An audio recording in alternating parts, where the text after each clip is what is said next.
वेलकम दोस्तों, स्वागत है आपका हमारा देसी टैलेंट चैनल पर। तो दोस्तों आज ये रहा, देख सकते हो, ये एक एम्पलीफायर का सर्किट डायग्राम है। तो दोस्तों ये 100 से 60 वाट तक एम्पलीफायर में वाट मिलेगा। और दोस्तों मैं दिखा देता हूँ, ये रहा सर्किट डायग्राम। पहले स्क्रीनशॉट ले लेना, उसके बाद मैं कंपोनेंट दिखा देता हूँ कि कौन सा कंपोनेंट से बनाएंगे।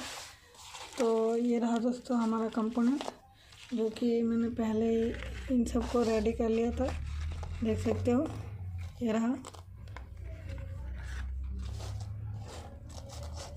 रहा दोस्तों। तो चलिए मैं स्टेप बाय स्टेप इन सबको लगा के और सर्किट को बना के भी दिखा देता हूँ। और कुछ चीज़ पकड़ के वायर ले लेना है दोस्तों। तो चलिए मैं बनाता हूँ वीडियो को।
you